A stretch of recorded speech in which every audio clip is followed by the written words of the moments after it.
about? Well, aside from the medical guys that look me over and work on me on the ships, which are extremely tall and very thin, they're well over 6 feet. 6'5", maybe 7 feet. Very thin, very trim. They're not emaciated. I mean, they look very healthy. But aside from that, they look human. I've never gotten used to the way they look at you. That really is disturbing. And if you ever encounter one, and you may have, very likely you have, the way they look at you is disconcerting, because they have a way of looking at you deeply into your eyes, and they lock onto your eyes, and they don't break away. Now, we humans don't do this, because we humans have a tradition where we look into each other's eyes, and after a moment or two, it becomes somewhat threatening. Yeah. You see? So the human tradition is, don't look into someone's eyes because you're a threat. Yeah. Well, they look into your eyes, and they look through you. Or you're in love with them. They look literally like they're reading you. And I found out that that's exactly what they're doing. Mm-hmm. Sure. And every time I've face to face with one, and they look into my eyes, I find it kind of an awkward situation. And they don't look away. And you know that they're looking right through you and reading every damn thought you've got. Now that's disconcerting. But I assume that when they do that, it's in a non-judgmental way. Oh, they don't judge you. They don't have to judge you. Good God. If there's any judgment involved, we judge ourselves. Yeah. That's the other part of it that is so shocking. When you learn to see yourself, not only as others see you, but as they understand and see you, that's one of the things that happens in the death experience. The judgment is there, but God is not judging you. You judge yourself. Absolutely. And that's the worst part about it, because every damn experience in your entire life is there in front of you, like a book, or like a movie, like a CinemaScope movie. And you look at yourself, and then you're the worst judge of all, when you look at yourself and say, oh my God. Because in the death experience, and I've been through that hundreds of times, you feel the emotions of every person you've ever been involved with in all of your lives. Every hurt that you've ever given someone else, every insult that you've ever given anyone else. You judge it, you see it, you feel it, you literally feel it, you relive it. Well, visiting with them is almost like a near-death experience. But the psychic shock is coming back and comparing what I saw with them and what I have to see here every day. Little kids on the street that are hungry, people waging war, the people being gunned down in Tripoli by Gaddafi. And I've learned over the years to look around and pay attention. I don't miss very much. I've trained myself. And when you see that and you feel it, and it breaks your heart to see that and to feel that. And then you understand, I think, why I want to go home and where I'm tired. I really am.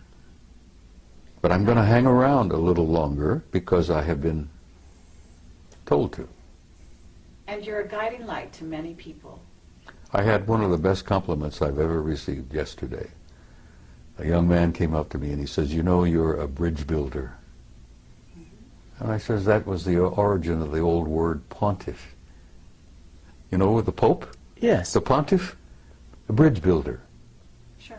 People don't know that. Many people, even most Catholics don't know that pontiff means builder of bridge, builder of bridges. And that was a compliment, and I gave him a hug, and I thanked him for that. Because that told me that, yeah, maybe I've been accomplishing a few things. Maybe you've done more than you think. Well, if you say so, but I'm holding on to enough ego to live. because you can't survive on this planet without a little bit of ego. But I don't think I have any vanity left. Well, for every person who comes up to you in person to give you a compliment, there are 1,000 or 10,000 who don't, and who feel the same thing and they never communicate to you. This is what we've discovered. Thanks to you two guys. As I said, you turned me into a damn celebrity, and I didn't want to be. All we did was take a camera and point it at you. And the rest is history, as they say. Some of the vegetarians who are watching this, perhaps, will say, shame on him. Bacon and eggs, ham, pork chops, and all that.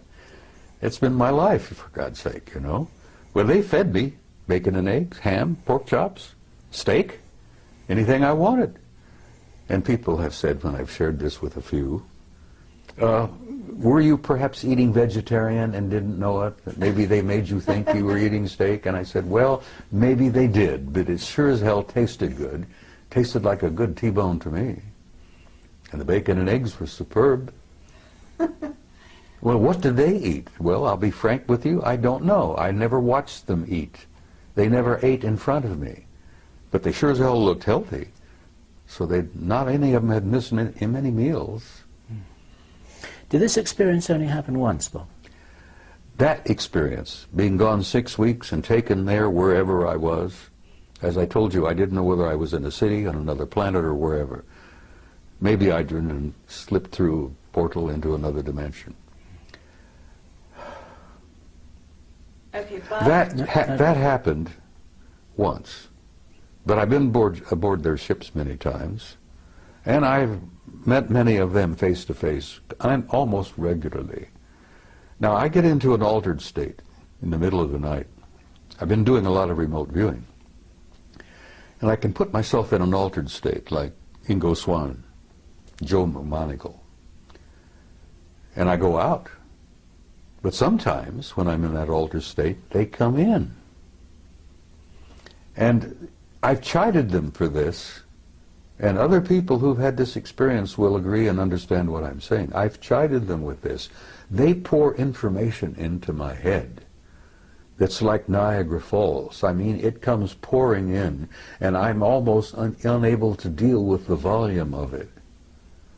But I've asked for that, so I can't complain about it. But it Information about what, Bob? Everything. Life, death, infinity, tomorrow. Yesterday I told you in an interview that I've come to a point where I really can't tell the difference between yesterday, today, and tomorrow. Because with my recall of past lives, that is as vivid as living again. Sure. And here I am at this moment in time, in this place, going through this. And then I've seen the future.